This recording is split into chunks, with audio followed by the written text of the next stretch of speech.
জি, একটা প্রশ্ন এসছে, খুব সুন্দর, আমি উত্তর দিয়ে দেব। কথা বুঝতেছেন ভাই সাহেব? আর কোনো প্রশ্ন নিবেন না, সময় একেবারে কম নেই, মুনাজাত তো বাকি আছে। জি ইনশাআল্লাহ। জি, আমাকে প্রশ্ন উত্তর সহ যদি করতে চান, আপনাদের তো প্রত্যন্ত অঞ্চল, এখানে গাড়িতে চলবে না, ঘোড়ার গাড়ি লাগবে, আর আমার ঘোড়ার গাড়ি নেই। আপনাদেরকে দিনেই আনতে হবে আমাকে, তবে ব্যাপক সময় দিয়ে, যেন আমি দীর্ঘ আলোচনা করে আপনাদেরকে প্রশ্ন উত্তর দিতে পারি। এটা পকেটে রাখো। কথা বুঝতেছেন? দাও আমার হাতে। কথা বুঝতেছেন? তাহলে গরিব মিসকিনকে দান করবেন, করবেন না? আল্লাহ যে বলেছেন অমিম্মা রাযাকনাহুম ইউনফিকুন, আমি যা রিজিক দিছি তার থেকে তারা দান করে। এটা ফরজ দান, যাকাত। ফিতরা হলো ওয়াজিব। আর বছরের যে কোনো সময় অভাবী মানুষকে খাদ্য দিবেন, বস্ত্রহীনকে বস্ত্র দিবেন, শিক্ষা ব্যবস্থার টাকা নাই, বই কিনে দিবেন, যে মেয়ের বিয়ে হয় না বিয়ের ব্যবস্থা করে দিবেন, ঋণগ্রস্ত মানুষের ঋণ মুক্ত করে দিবেন। এইসব নফল সদকা, কিন্তু তার পুরস্কার ফরজ যাকাতের চেয়ে বেশি। এইদিকে আমাদের দৃষ্টি নেই, ঠিক কিনা? আমরা গরিবকে খাওয়াই না, বিয়ের দাওয়াত দিই যত চেয়ারম্যান মেম্বার, খায় 500 টাকা, দিয়ে যায় 3000 টাকা, গরিব মানুষ দাওয়াত পায় না। অথচ পোলাও গোশতের গ্রানে ওর পেটে সাইক্লোন চলতেছে। ও যদি এক মুঠ খায়, যে দোয়া দিবে, তাতে আপনার মেয়ের সংসার উজ্জ্বল হয়ে যাবে। তাকে দাওয়াত পায় না, তাকে দাওয়াত দেয় না। দাওয়াত দেয় সব ধনী মানুষকে। আর গেটের সামনে টেবিল থাকে, এর উদ্দেশ্য খেয়ে যান, রাতে খাতা কলম নিয়ে হিসাব করে কি ব্যয় কি আয়, দেখে ভালোই লাভ হয়েছে। অনেকে বলে হুজুর প্রায় 6 লাখ টাকা বেশি উঠছে, এর চেয়ে ভালো ব্যবসা আছে? একজন অভাবগ্রস্ত মানুষের অভাব পূরণ করা কি জানেন আপনি? আল্লাহ হাবিব সাল্লাল্লাহু আলাইহি সাল্লামকে এক ব্যক্তি প্রশ্ন করলেন, ইয়া রাসূলুল্লাহ, ইয়া হাবিবাল্লাহ, ইসলামের সবচেয়ে নেক আমল কোনটি? রাসূলুল্লাহ জবাব দিলেন, তুতইমুত তাআমা ওয়া তাকরাউস সালামা আলা মান আরাফতা ওয়া মান লাম তারিফ। তুমি মানুষকে খাওয়াবে, আর যাকে চিনো না চিনো সালাম দিবে, এটা সবচেয়ে বড় আমল। হাদিসের সূক্ষ্ম ব্যাখ্যা আসছে, রাসূল করিম সাল্লাল্লাহু আলাইহি ওয়াসাল্লাম বলতে পারতেন তুকিলুত তাআম, আকালা ইউকিলু তুকিলু, তুমি মানুষকে খাওয়াবে। রাসূল করিম সাল্লাল্লাহু আলাইহি ওয়াসাল্লাম এটা বলেন না, বলেছেন তুতইমুত তাআম। এর অর্থ কি? শুধু খাদ্য খাওয়ানো না, যার যা প্রয়োজন তা মিটিয়ে দেওয়া হলো ইতআমুত তাআম। যার বস্ত্র নাই তাকে বস্ত্র দেওয়া, যার খাদ্য নাই তারে খাদ্য দেওয়া, যার ঘরে বৃষ্টির পানি পড়ে ছাদ নাই তারে ছাদ করে দেওয়া। যৌতুকের অভিশাপে বিয়ে হয় না, দারিদ্রতার পোশাকাতে বিয়ে হয় না, মেয়ে সারা রাত জেগে চোখের পানিতে বুকটা ভাসায় দেয়, টাকার জন্য বিয়ে হয় না।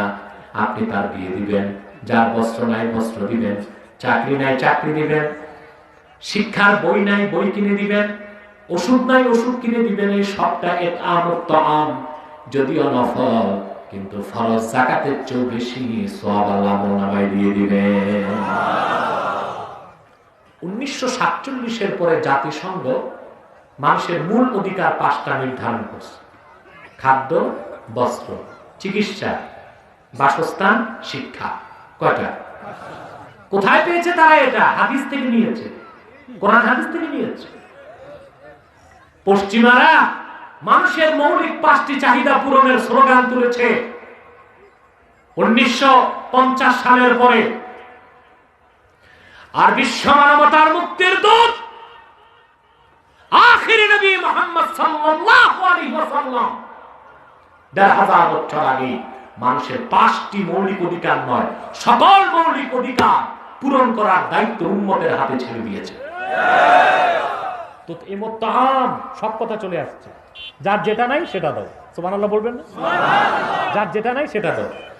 আপনার কিচ্ছু নাই, হাদিসে আল্লাহর রাসূল সাল্লাল্লাহু আলাইহি ওয়াসাল্লাম ইরশাদ করেছেন, তোমার কিছু দান করার যদি না থাকে, একজন মুসলমানকে দেখলে মুস্কি হাসি দিলে আল্লাহ তোমার সদকার সওয়াব দিয়ে দিবেন। সুবহানাল্লাহ। একটা মুচকি হাসি দিলেন, একটা মানুষের মনটা খুশি হয়ে গেল। এই যে মনটা খুশি করলেন তারে, আপনি দান করার সওয়াব পেয়ে গেলেন, আপনি সদকার সওয়াব পেয়ে গেলেন। আমরা তো হাসি দিই না, ঠিক না? আর যাদের মুখগুলো বড় জঙ্গল হয়ে আছে, ওরা হাসে না কান্দে তত বোঝা যায়। একজন মুসলমানের সাথে আপনার সাক্ষাৎ হবে কিভাবে? সালাম বিনিময়ের মাধ্যমে। মুসাফা হবে, কুশল বিনিময় হবে, একটা মুচকি হাসি দিবেন, আপনি দান খয়রাত করার সওয়াব পেয়ে যাবেন। আল্লাহ তাআলা এই কথাগুলোর উপর আমল করার তৌফিক দান করুন। সাদাকাল্লাহুল আযীম ওয়া সাদাকা রাসূলুহুন নবিয়ুল কারীম ওয়া নাহনু আলা যালিকা মিনাশ শাহিদিন ওয়াশ শাকিরিন আলহামদুলিল্লাহি রাব্বিল আলামিন। এক ভাই প্রশ্ন করেছেন, রাসূল কারীম সাল্লাল্লাহু আলাইহি ওয়াসাল্লাম ইরশাদ করেছেন, যে ব্যক্তি ইচ্ছাকৃতভাবে এক ওয়াক্ত নামাজ তরক করলো সে জন্য কুফরি করলো। জি, এটা সহিহ মুসলিমের হাদিস। মান তারাকা সালাতা মুতাআম্মিদান ফাকাদ কাফার। যে ইচ্ছে করে এক ওয়াক্ত নামাজ যে ইচ্ছে করে নামাজ ছাড়লো সে কুফরি করলো। কিন্তু মুহাদ্দিসগণ বলেন এটা ধমক অর্থে বলা হয়েছে। কি অর্থে? বরপক্ষের না চাওয়াতে কনে পক্ষ যৌতুক দিলে অথবা উপহার বলে যে কোনো মাল সম্পদ দিলে বরপক্ষ গ্রহণ করলে তাদের কি অন্যায় হবে? না। আপনি যদি মেয়ের বাবার কাছে কিছু না চান, সে যদি পুরো বাড়ি লিখেও দিয়ে দেয়, এর কোনো দোষ নাই। আর যদি জবরদস্তি আপনি একটি সুতার ফিতাও নেন চেয়ে, ওটা হারাম হবে। জি, মাদ্রাসার কালেকশন আমি কালেকশন পারি না। হাত পা বেঁধে কাউকে সাঁতার কাটতে দিলে যা হবে, আমার কালেকশন করতে দিলে যা হবে। আপনাদের কাছে রুমাল যাচ্ছে, যে যা পারেন দিবেন। আর নগদ দিতে হলে আমার কাছে একটু বলুন, 10,000, 5,000, 1,000, অন্তত 100 টাকা করে প্রত্যেকে দিবেন, তাহলে মাহফিলটার জন্য ভালো হবে। উঠবেন না, মুনাজাত হবে। এখন মুনাজাত হলো তওবা, ঠিক কিনা বলেন?